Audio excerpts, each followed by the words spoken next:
signature of an Ant-Man movie, and how does Quantumania fit the bill?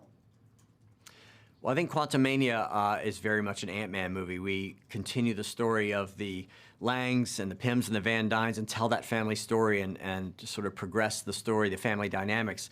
But this time we take them deep down into the quantum realm, further than they've ever been. So really, the Ant-Man movies have always been about family, so it's telling the story, the generational story of this family of heroes, but now putting them up against the most formidable villain they've ever faced, and that's Kang the Conqueror. How has Scott's role as a superhero changed since the first Ant-Man? When we shot the first Ant-Man, Scott Lang was an ex-con who was down on his luck. He'd made some bad choices, but he was really operating outside of the Avengers. He was really playing in the margins. Now, by the time we're in our third Ant-Man movie with Quantumania, he's a full-fledged Avenger. And in fact, he's written a book about the battle with Thanos and his rise to becoming a hero. But now we're going to put him front and center in Quantumania.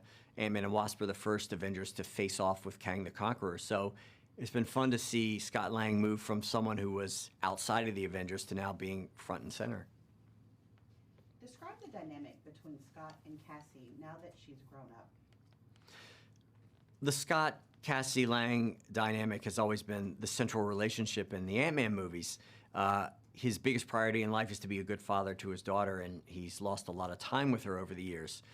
Now, as a result of the events of Avengers Endgame, he's lost another 5 years, and Cassie's no longer a little girl. She's an 18-year-old young woman.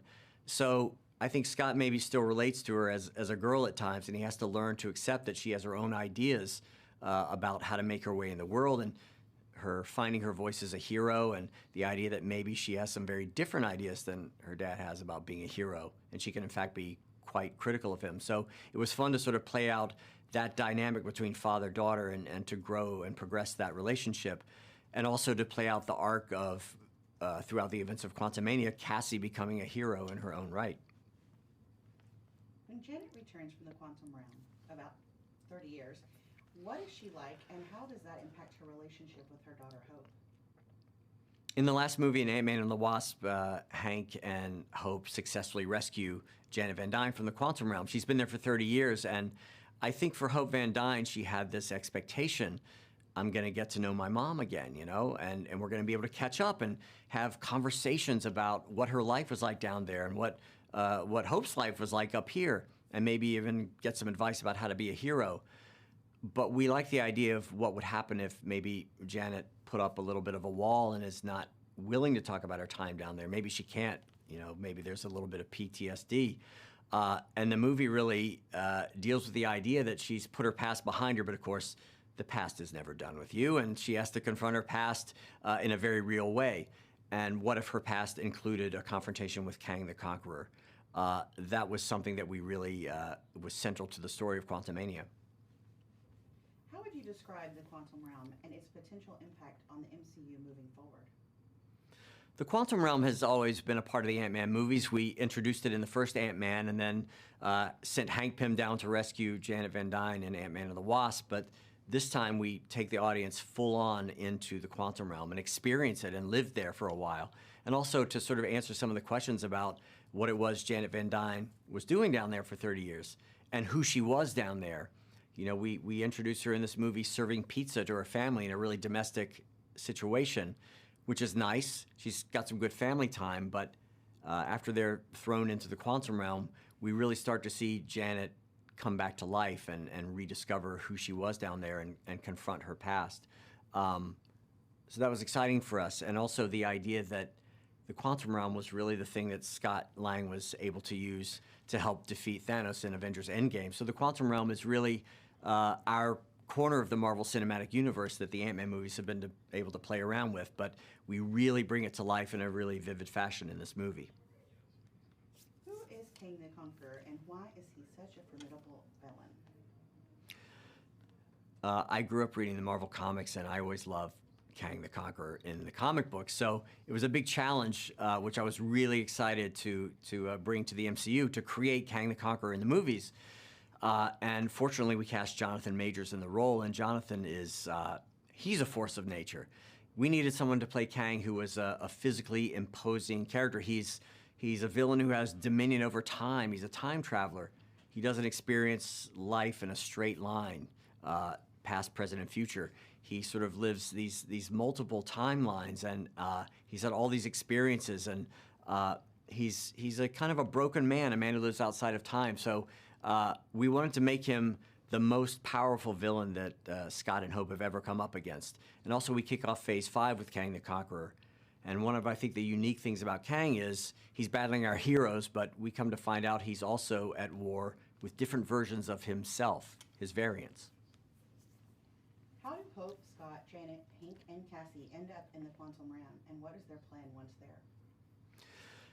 Very early on in Quantumania, Cassie Lang has been studying with Hank Pym and has gone through a lot of his journals over the 5 years where everybody was gone, and has become quite a knowledgeable quantum physicist in her own right. She's created a device that allows them to not go into the quantum realm, but to be able to map it out. And I think she sort of lives with that loss of her dad for 5 years. And she says, you know, if I had been able to invent this earlier, maybe I could have found you in the quantum realm. What happens, though, is that device sends a signal into the quantum realm, which is picked up on the other end by some dark forces. And what happens is it sends a signal out, and it immediately thrusts our heroes down into the quantum realm. They had no idea they were going down there. They never wanted to go back.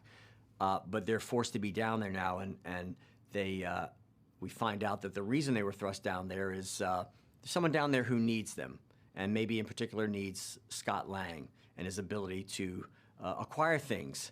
So it's a bit of a quantum realm heist, and that someone is Kang the Conqueror.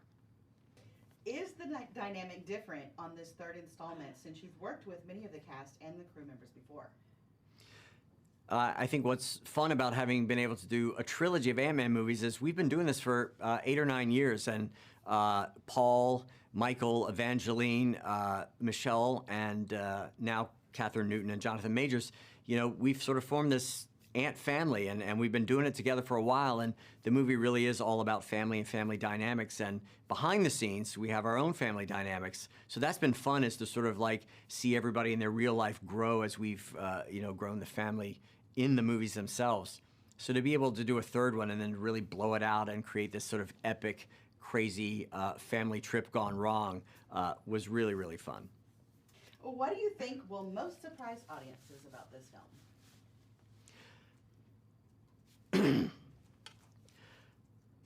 I think going into any of these movies, the biggest thing you want to do is surprise the audience. The worst thing you can do is to bore an audience or show them something that they've seen before. So as we took this movie and our characters into the quantum realm, I really wanted to finally present the quantum realm in all its glory.